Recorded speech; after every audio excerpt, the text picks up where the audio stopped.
Every day I strive to find joy and connection in my life. Obviously, part of that is my amazing family and friends, but also a huge component is the wine business. I have spent the last 19 years as an importer and distributor of wine in Washington, D.C., and let me tell you, it fills my bucket.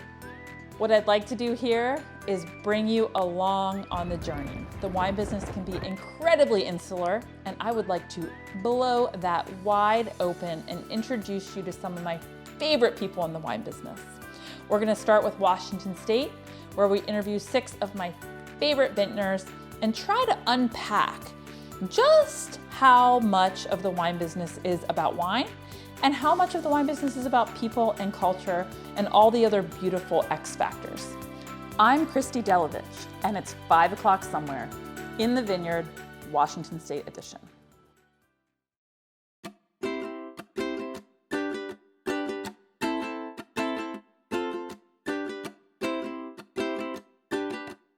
This is Christy Delovich, and this is It's 5 o'clock somewhere in the Vineyard, Washington State edition. I'm here today with Kevin Hagerty. That's it. And he is the head farmer at Oxbow Farm. Yes.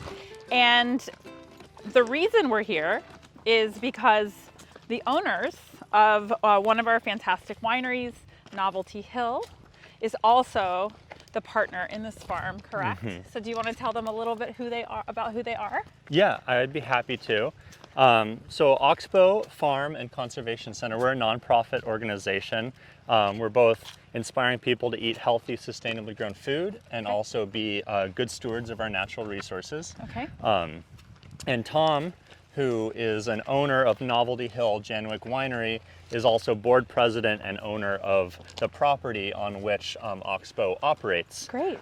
So that's the connection there, and he's and his wife Judy are very involved in the work that we do here and making sure that we have impact in the way that we're hoping to as a nonprofit. That's awesome. So a little bit about where Oxbow is. So we're about a half an hour outside of Seattle. Without traffic. Without traffic. And we are walking towards the Snoqualmie River, and we're in the Snoqualmie Valley right now. Yes. Uh-huh. So tell us a little bit in terms of the geography of where we are. What does it look like and feel like? Well, I mean, you sort of nailed it. We're in a beautiful river valley here, just east of Seattle. It's a wonderful place to farm because of the topography and the landscape and the fact that we have access to water and we're right up against the Snoqualmie River. We're actually on a peninsula here. Okay. In the valley. The river's on 3 sides of our farm, which is really neat. And it's a salmon-bearing river too, so there's a lot of wildlife and biodiversity that take part in the river and the water that we are neighbors to. Okay. And as far as, being a great place to farm, we benefit from good soils. The Snoqualmie River, we're in a floodplain, so it'll flood seasonally, depositing silt and nutrients into our farm fields, which allow us to farm organically in a sustainable manner and feed the city of Seattle and the surrounding area. That's awesome. So, and what is this ridge here? What mountain range is this a part of? I mean, I think that is technically Novelty Hill, which is what the winery is named after. These are the foothills of the Cascade Mountains. Sure. So the Cascades are east of us, and on a clear day, you'd be able to see Rainier out in the distance. So yeah, we're just getting up into the Cascades. That's awesome. So one of the reasons I wanted to not just go straight into wine country is that I don't think we do a great job of giving context to wine. Totally. So, we talk about wine like it exists all by itself with nothing else around it. And one of the things I initially, when I started reading about Washington State, is this just incredible biodiversity. So outside of grapes and wheat and cherries and apples, what else can you grow successfully here? I mean, you can grow just about anything except for tropical fruits.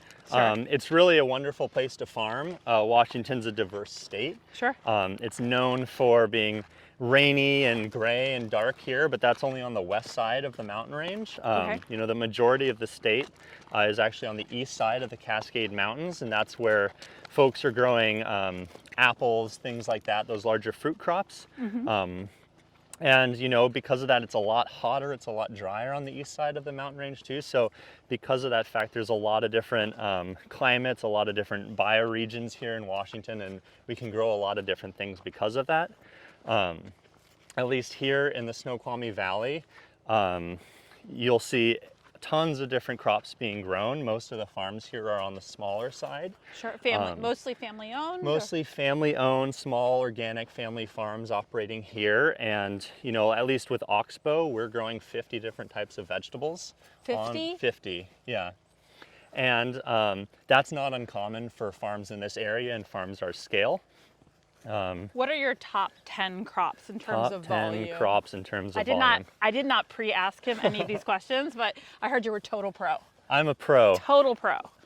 That's, yeah. So top 10 crops as in terms of volume, we grow a lot of radishes, grow a lot of kale and salad mix. Okay. We grow tomatoes, carrots, beets, you know, a lot of root crops. But then we also focus on producing food year round. So we grow a lot of winter crops as well. Okay. Things like parsnips, winter squash, parsley, stuff that you'd be able to harvest 12 months out of the year and feed yourself locally. So talk to us, you know, with wine, fine wine is generally vintage specific. So we make a lot of assumptions about the wine that we're going to drink based on the weather of the vintage. What has the weather been like here over the last year? Definitely. Well, It's different, right? it sure is different. I mean, I'm sure as a lot of the folks that follow you guys and just follow the news in general is aware, we are very much in a drought currently on the whole West Coast. This year specifically, we've seen record-breaking temperatures, you know, the hottest days on record here in Washington. And How hot has it gotten here? I think it peaked here at 115 this year, which is really hot. pretty abnormal. Yeah. I think the previous record was like 110, something like that. You know, so as a farmer, we're constantly having to be adaptive and flexible to a lot of different variables, but weather is becoming a more and more real one for us to look at and try and think about how the climate is changing and how we are going to continue to be able to grow food and continue to feed our community through all of that. So it's a constant challenge. We're definitely looking forward to some rainfall. So in terms of rainfall, it's also quite low. In the summertime, yeah. So, you know, we haven't had real precipitation in 2-3 months. Yeah. Which is really dry. I don't know if you can tell how dry it is here, but as we're walking, we're kicking up dust. And you'll see it when we get to the river too. The river is extremely low as well. So, you know, that's the constant challenge that we're dealing with. It's not anything unique to farming to have to work around weather, but you know, it's something that we're always aware of and trying to adapt to. Sure. So I know that one of the things that, one of the reasons why people like yourself come to a farm like this is that you get an opportunity to really push the limits of sustainable farming. What does that mean here? Well, I mean, I think the big thing is people know a lot about, you know, organic food, have heard that word. And organic is no herbicides, no pesticides. Yeah, it's no herbicides, no pesticides, no synthetic fertilizers is sort of that base conception of it. But I think it goes a little bit farther, at least for us here. It's really thinking about the role that we play in our ecosystem. And looking at ourselves as stewards of our soil and stewards of those natural systems that are then allowing us to grow healthy food and nutrient-dense food. And we view the farming that we do as part of a larger whole system. So the river that you can see right there that we're walking by plays just as big a part in our ability to grow food as the soil does, as the plants and the pests and the wildlife that live here. Are you irrigating from this? We are irrigating from the river, yeah. So we're lucky enough to have water rights to water from the river, and that's how we're able to grow food throughout the summertime. Oh, that's amazing. That's amazing. So what is the relationship between the choices that you're making, this basically being a feed I don't know, what do you say, like the whatever you do in your fields is feeding back into the waterway. Yeah. So do you intentionally use things that, for example, this is a salmon run area, isn't it? Yeah. That wouldn't hurt Totally. the salmon. Yeah, we definitely make decisions and think about the ways in which we farm with that as a major priority of ours, to be good stewards of these waterways. Sure. So, we'll do things like use organic fertilizers, but also be really careful at when we apply them and how much we apply them, to make sure that we don't have any nitrates leaching from our fields into the water. That you can see there. We're really careful about how we prepare our soils and when we do that, to make sure that we're not causing erosion and sediment to be sloughing off of our fields and into the river as well. And then we talked a little bit about irrigation. When we're pumping from this river, we're actually making sure that we have got fish screens on all of our pumps, so we don't run the risk of endangering and impacting the salmon population by doing that too. So those are a few of the ways in which we're conscious of the larger ecosystem that we're a part of. And salmon swim upstream, right? They do, and then they turn around and swim back down and out to the ocean as well. I did a pink salmon season in Cordova. Okay, cool. It's amazing. I'm sure. Yeah, I was having flashbacks in Pike Place Market. Were you? Yeah. Did you catch any fish I in didn't there? catch any, but it was really cool just to see. They had a lot of sockeye right now. Yeah. They're so much bigger than what we were fishing for. For sure. But it's still really amazing. And everyone was so nice. Yeah, I mean, Pike Place is if you went there, it's pretty wild. It's a special part of Seattle and really unique, that marketplace. You think it's going to be touristy, but it's like a real market. Oh yeah, yeah. People. And again, I think it shows the bounty of this region. Yeah. You can see that the fish is a major staple for the Seattle food system. Sure. The amount of flowers being grown there is really dahlia incredible. season. Dahlia season. It's amazing. Right upon us, and and all of those flowers are being grown here in the Snoqualmie Valley and the surrounding area as well. So it really is a little breadbasket of Seattle, and it's a good place to eat locally and enjoy local cuisine here.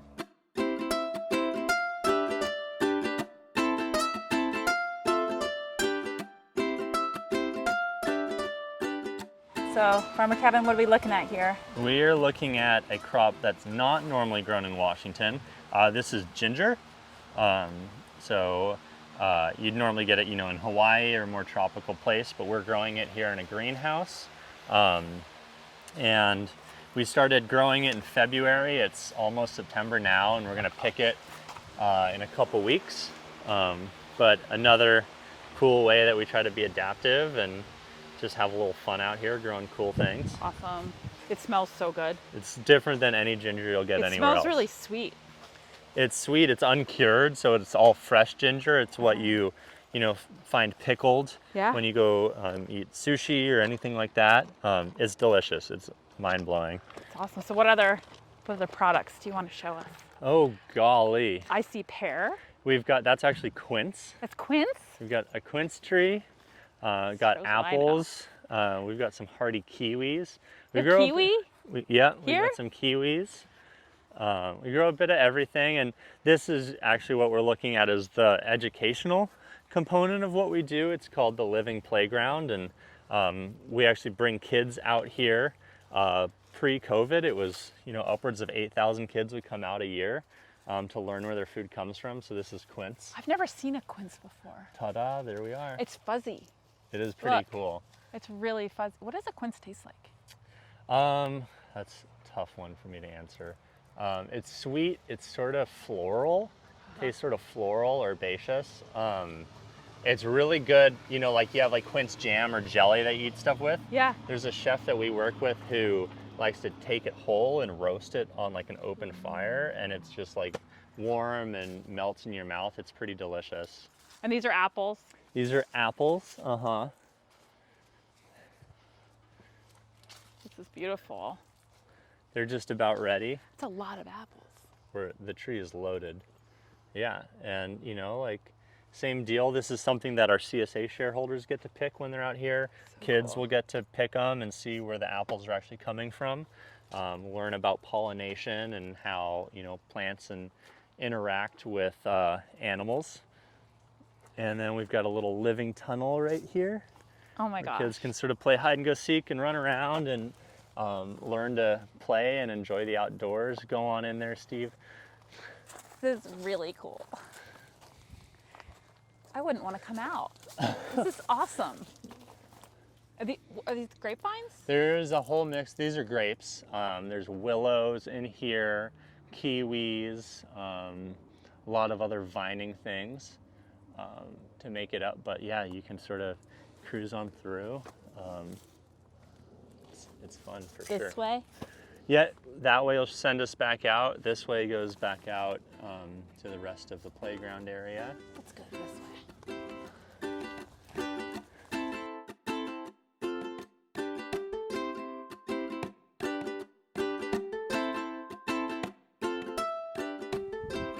So tell us what we're looking at here. Besides a squash blossom that I'm obsessing about, you know, putting cheese in and frying. Totally. Well, that's just one side of the story of a squash plant, believe it or not. What those blossoms will become if they don't get devoured is squash. So we grow a lot of winter squash. I was talking about that earlier as a way to make sure we've got food throughout the winter. Year-round, yeah. So right here is butternut squash, not quite ready to harvest.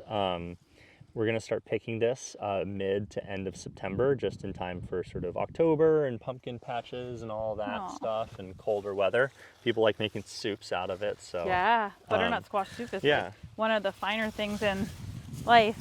Mm-hmm. So we were chatting a little. What's the profile of a farmer around here? I mean, I think what's really neat about this area is it's been an agrarian community for a long time. People have been growing hops and raising cattle here for, you know, 100 years or more. But what is really distinctive about this community now is how it's really made up of a lot of younger generation of farmers. That's cool. Folks in their 30s, early 40s who are growing sustainably and organically and have sort of taken up, you know, and adopted that philosophy into how they approach growing food. So the next generation. The next generation, I think that's a really important thing as well. You know, the age of the average farmer in the US gets older and older. And when you think about having a sustainable food system, you need people to continue to grow food when those farmers retire. Sure. And you need folks that know how to run farms and are ready to take over the land that those farmers are going to be aging off of. Sure. And I think you said there's like 30 organic farms around here. Give or take. Well, I mean, A lot. I think it's a lot, and it's pretty cool. It's neat to see how the city of Seattle will sustain that many small farms in the area. And by like 30 organic farms, I mean in like a 15-minute drive of where we're currently located. Why do you think it's important? You know, we talk a lot about biodiversity in wine, right? Like you go to super expensive wine regions like Burgundy, for example, in France, and the land has become so valuable that you have, as far as the eye can see, just grapes. Why is it important to have biodiversity in terms of crops in any given area? Well, I think, you know, this gets back to the conversation we had around, you know, organic and what it means to be a sustainable farm. You know, the way in which we approach growing is to try and mimic and support natural systems as best we can. And you never really just see one tree in a natural system. You know, if you go out into a national forest or a national park and look around, there's so much biodiversity. And so many types of plants and animals interacting in that healthy system. I love blackberries. We got blackberries, which are invasive here in Washington. So this is actually what we're trying to slowly get rid of here on the farm. Like, I'll help you You can slowly go eat get them. rid They of taste wine. good. This is like, Oh, I'm for helping sure. as cause, right? I think you're reducing the amount of reducing. seeds that are out I know. here to, I just to did, grow like, more plants. You know, it's really good though. They Yeah. are good. It's really I sweet. know. But yeah, so I think biodiversity is important for having a healthy ecosystem. Sure. And as an organic farm, that's really how we're able to maintain the systems that we work within, is keeping them healthy and relying on nature to do some of that work for us. And also, like, it helps us out like on a really hot season when Like this. it's tough to grow lettuce. We're pretty happy that we're also growing tomatoes and heat-loving crops too. So it allows us to be a little more hedging. We're being a little more resilient, and we're hedging our bets as a business as well. Yeah, that's great. That's great. Anything else you think we should know about Oxbow Farm or being a farmer? What time do you get up in the morning? I get to work at 6:30. That's not bad. It's not too bad. Not yeah. bad. I think people think it could be worse, and Then you just never go home.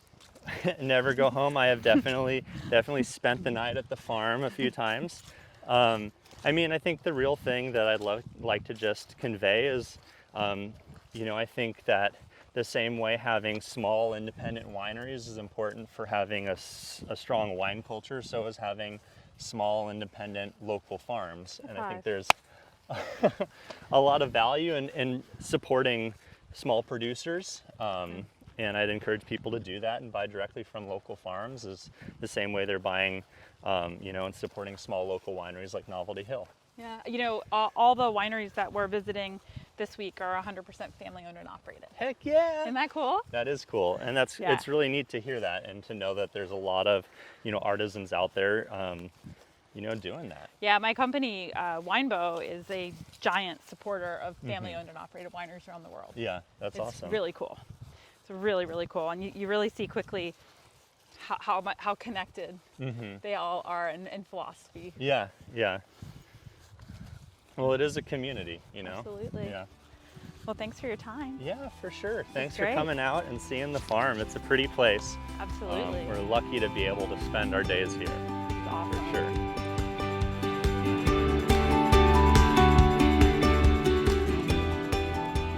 Cheers! Thank you for watching. Stay tuned for episode 4 that will be released next Tuesday at 5 p.m. We speak with wine legend Brian Otis, owner of Matthews Winery.